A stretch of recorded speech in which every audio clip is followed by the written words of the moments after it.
In this lecture, we'll be talking about two different concepts, reliability and factor analysis. Let's begin with reliability. So as you should have read in your textbook, that reliability, to summarize, is the degree to which an instrument consistently measures a construct. So you can really break this up into a couple of different categories. The primary types of reliability that we usually talk about when we're talking about surveys and testing and inventories is test-retest reliability. And what this means is it's the degree to which an instrument's result remains consistent over time. So consider that I give a survey of someone to measure how intrinsically valued they are, or extrinsically valued, as we've done in class. Well, if I measure them on Tuesday and then I measure them again on Friday, that test should reliably give me the same result both times. It shouldn't fluctuate that much if it's a good test. The other kind of reliability is called internal consistency. And what this has to do with is it is the extent to which all the items in a test measure the same concept or construct. So if, again, I'm measuring extrinsic or intrinsic values, if I have questions in there that aren't really getting at that value of the intrinsic or extrinsic, then that's not a good test question, or those aren't good test items. So internal consistency is looking at how well does the test conform to itself? Is everything correlating with each other so that they're all measuring the same construct? To illustrate this, let's take a look at an example. Here is Andersen Steel. And at Andersen Steel, we have many workers, including this person, Chuck. Chuck works at Andersen Steel, and he's very happy working at Andersen Steel. So his job satisfaction is very high. One day, the boss comes in and tells everyone around that they all need to take a job satisfaction survey, along with Chuck. Chuck has to take this survey as well. So when he does, now Chuck has a real score. He has a real satisfaction with his job. And in science, in psychology, we always make the assumption that whatever we're trying to measure, that there is a real value for that. Inside Chuck's mind or inside Chuck's heart, there is a real value for his level of job satisfaction. So we call that real value that's inside of him, we call that the true score, the actual score that Chuck really feels. Now, the test measures a different score. The test measures what is called the observed score, and that's the score measured by Chuck's survey. These are never going to be perfectly accurate because that means your test is measuring Chuck's feelings perfectly all of the time. We know that's not the case. So we allow for them to not exactly line up the way that would be perfect and ideal. And if we subtract Chuck's true score from his observed score on the survey, then we're going to get the test error. So that difference between how he really feels and what the test says he feels is called the test error. So what's important about this when we're talking about reliability is that we make the assumption that whatever we're trying to measure, that there is a true score that does exist. And the observed score, maybe we can get close or maybe it's far away, but the difference between the true score and the observed score is the test error. Or if we just rearrange the equation, the observed score plus the test error equals the true score. That's typically the form that it takes. This is a very important concept for what's to come. Now again, here is that equation that we use for test theory. The observed score plus the test error equals the true score. And we're going to hold that up there because it's going to become important on this slide in just a little bit. But first, let's take a look at what we did in class before. We looked at job satisfaction, and I've made 3 subscales for job satisfaction. The test that I have says that there are the 3 subscales that go into job satisfaction are meaningful contribution, growth and mastery, and autonomy and self-direction. So these are the 3 qualities that if you're high on all these, you definitely have high job satisfaction. And if you don't have these, you're low on job satisfaction. Now, each one of these subscales is measured by 3 individual questions, giving a total of 9 questions for the whole survey that Chuck took. Now, ideally, if all of these in the end, questions 1 through 9, are meant to measure Chuck's job satisfaction level, then across all the workers that were tested, all the questions should be helping to measure the same construct. They should all be helping to measure job satisfaction and its relevant subscales. That means that the questions should all be correlated with each other. So if I have a question that asks me how meaningfully I'm contributing to my job, and that's question 2, and that's really high, but then question 1, also looking at meaningful contribution, is the opposite and says that it's really low, well then those two questions aren't working well together, meaning that they have a low correlation or a low internal consistency. So that's where the term internal consistency comes from. So the more correlated the questions, the closer the observed score is to the true score and the lower the test error is. This is internal consistency. Now, I don't know how intuitively obvious that is, that if all of the questions are correlating together, that means that they're all measuring the same construct. And if they're all measuring the same construct in the same way, then that's going to reduce our test error because we know all of our questions are all getting at the same thing. So we're going to have a lower test error, and that's going to bring our observed score closer to the true score. Now, in order to measure internal consistency, there's a couple of different methods used. However, the most common is called the Cronbach alpha, or the Cronbach's alpha. Now, this can get a little confusing because we've already had an alpha symbol before, so I've added in the alpha Cronbachs, which sometimes you see because we had an alpha when we were talking about p-values also. So this can get a little confusing, but know that whenever you see an alpha symbol attached to a test or some sort of measurement instrument, they're referring to the Cronbach's alpha specifically. Now, this is the formula for the Cronbach's alpha. It looks scary and complicated, but I promise you once I get through it, it will not be so scary. So there's actually only 3 parameters here. The first one is Q, the total number of test items. So this is just the total number of questions in your survey. In the case of the example we've got here of job satisfaction, that would be 9.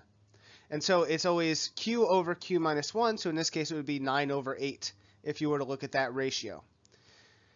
Now the next one is in the numerator of the quantity there, that's the sum of the variance of the test items. So it's the sum of the variances of all test items. Now I know that by itself that didn't clear up the confusion right there, but on the next slide there'll be an example and it will become very clear to you. Finally, the last one is kind of the opposite in a way. So this is the variance of the sum of all items for each participant. So it's kind of the reverse. All right, so now take a look at those examples and those definitions, and we're going to take a look at an example on the next slide. Now let's see if we can't make sense of those definitions that I gave on the last slide, where I talked about the sum of the variances and the variance of the sums.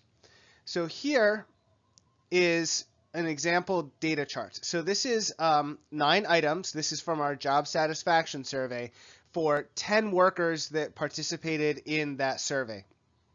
And I'm going to explain what the blue and red columns are in a second. But first, let's come back over here and look at the equation that I had on the last slide. Now, when we talk about using the variance of the sums, what that means is you go across each participant this way, and we add 5, 5, 5, 4, 5, 3, 5, 5, 5. And that gives us a sum total right here of 42. So you just go across and you sum horizontally across all the participants. So you add the total score of the participants, and that gives you this red column here. And that red column is then used in the bottom to find the variance of that column. And so that's this number here, this 77.3. This is the variance again here. So this is all the variances going across. This is just the variance of this column. And that's what this is. That's the same thing. That's why they're both in red. This is the variance of those quantities. Now, in contrast to that, we're going to have the sum of the variances, this top part right here. And in that case, instead of going horizontally, we're going to go vertically down. And so we're going to find the variances. So this is just the variances of each column of data. So here we're not summing, we're just directly taking the variance of each one of the items. So what's the variance of question 1 for all the participants? What's the variance of question 2 for all the participants? And then once we have that for all 9 questions, then we're going to add all of the variances together right here. So we're going to sum those together. So this is how it's different. In the red case, you sum and then take the variance. And in the blue case, you take the variance and then find the sum. And we use those to find the ratio of those two. Now, let's work out this problem here. So Q is 9. So we're going to have 9 over 9 minus 1, which is 9 over 8. And then we can put in our numbers for the ratio. Now we know, because it's written on the chart here already, that it's 77.3 for the bottom.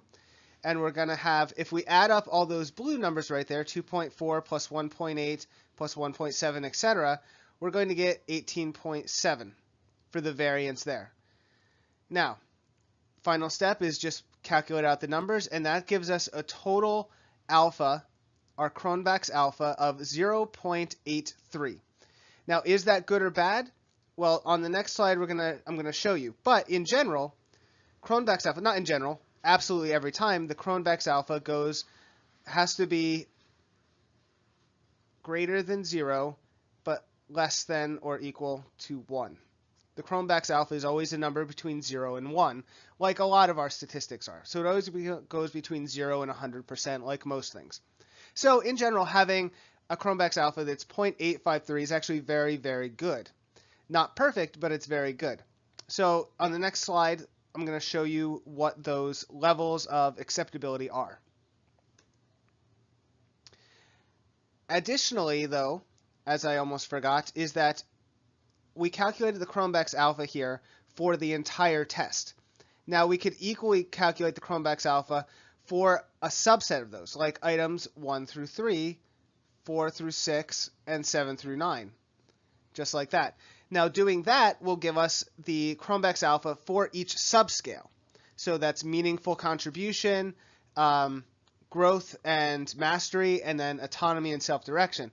And so typically what you'll see in the literature is you'll have a Cronbach's alpha for the whole test, but they will often also give you the Cronbach's alpha for the individual subscales as well, because really those subscales should be very highly correlated if you did your questioning right. Okay, so now let's move on and take a look at what the Cronbach's alpha levels mean in terms of acceptability.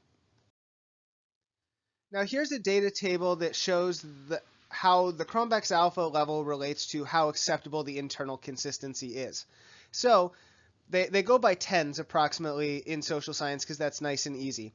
But roughly speaking, if you're at 90% or above, you've got an excellent, excellent survey that's very, very good.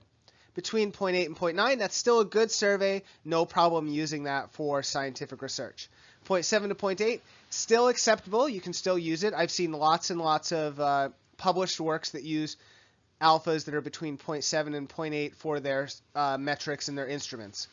Now, when you start getting to 0.6 to 0.7, now I've definitely seen articles that use surveys and inventories with that range, but it starts to get questionable and you have to do more justifying as to why it's a legitimate measure.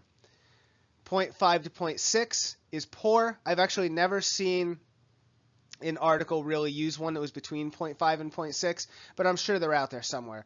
And certainly below 0.5 alpha, that's really terrible. All right, so why did these get set up the way they did? Why is it 0.9 is super great, but below 0.5 is terrible? And that has to do with actually the test error. So we're back to this equation again about the test error. And what Cronbach's alpha gives you is not just a measure of the internal consistency, but it's also a way to estimate, and I want to emphasize estimate the test error for your survey. And that equation is just 1 minus the Cronbach's alpha squared, gives you an approximation for the test error. So let's just do that quick equation for the job satisfaction survey that we've been looking at.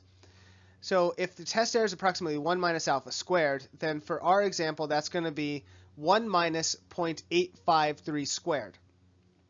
Now that's going to give us a total test error of 0.272 for our total test error.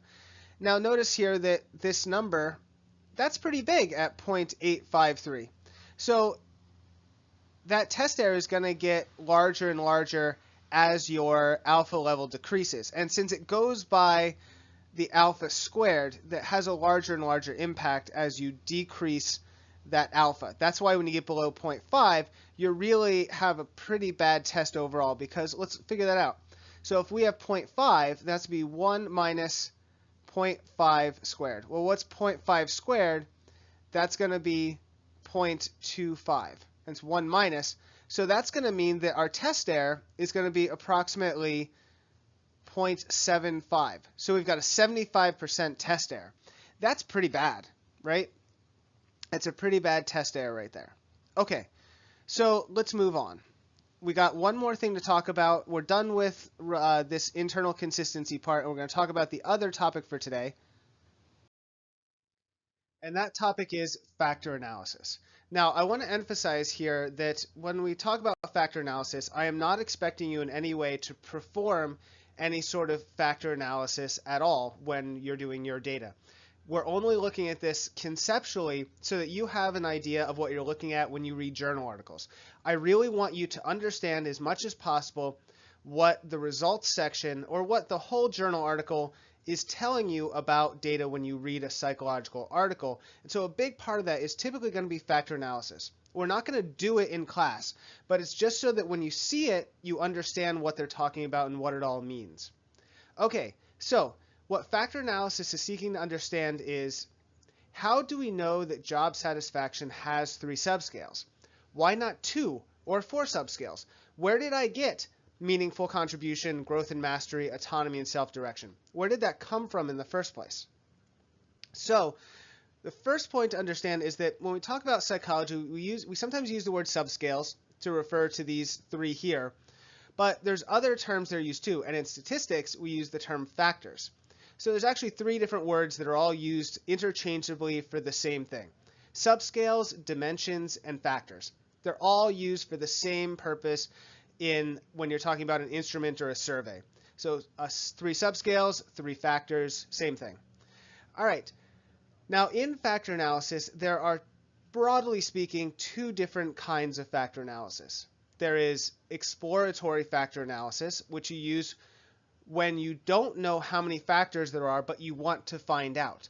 So I have a whole bunch of questions and survey data that I took, and I want to find out within that survey data, how many factors are there that comprise that instrument, that test. And we're going to see what that looks like when we talk about a pilot study in a little bit here. Now the other type is called a confirmatory factor analysis. And this is used when you know, or you think you know, how many factors there are, and you want to validate the X factor solution. In this case, it would be a 3-factor solution, could be a 4-factor solution, whatever. So those are the 2 different kinds. And the processes you use to them are a little different for each one. But so understand that there are 2 different processes that are used, and the researcher has to choose which one they're looking at, whether or not they have a theory and they already know how many factors, or they're testing it out for the first time to see how many factors there are. Now, when you're reading your journal articles and they're discussing a factor analysis that they completed on some survey data or inventory data, what you're typically going to see is a chart that looks like this. You're going to have the number of items down the side, the number of questions that were in the survey down one side, and you're going to have the number of factors across the other side. Now this could be anything from 1 up to 7. I don't think I've ever seen anything more than 7. But there's factors across the side. And then you're going to have all these numbers on the inside. Now these numbers come from looking at all of the data from many, many, many people that took the same survey And they're trying to explain the variance like we're always trying to explain the variance and variation. Now, these are not directly exactly the variation, but they give an indication as to which factor that variation loads onto. We're not going to go into too much detail, but what you really want to see is that most of the variance loads strongly onto one particular factor, but then doesn't load onto the other ones very well. And we see that with factor 2 here, that it loads 0.77, 0.66, 0.83, but then it loads very weakly onto 1 and 3 there, because 0.04, the highest one is 0.08. So that shows you that there is a clear factor that these questions are associating with. There's a big correlation between all those questions that are showing up there. And we see the same thing down here with factor 3, that we've got all of these have a very strong connection, very strong loadings, very strong factor loadings on one factor, but they're not loaded onto factors 1 or 2. So that's really good. We've got a clear factor there. Now, for the first factor, factor 1, right here, questions 4 and 5, well, yes, those load very well. We've got 0.74, 0.71, and the other two that are associated with it are very low. So that's great. We've got questions that are associated into a third factor. However, question 6 has a bit of a problem. Now, yes, it loads very weakly onto the third factor, but it's pretty evenly split right here, 0.33 and negative 0.27. Those are not very strong factor loadings for either one of them, and they're close to the same thing, which means it's loading onto both of them at the same time. So what does that tell you about that question, about question number 6?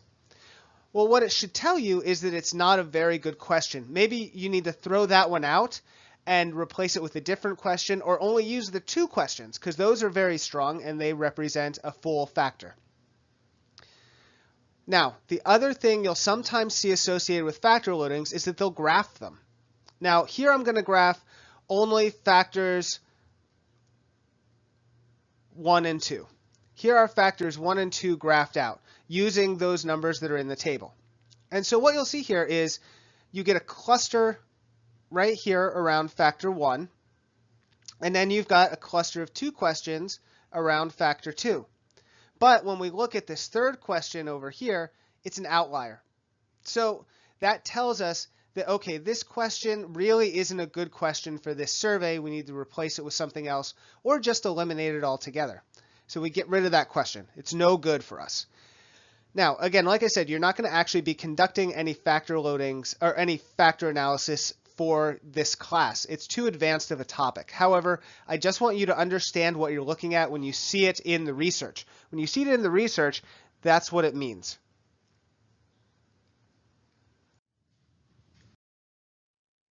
Finally, I want to briefly explain what a measurement pilot study is.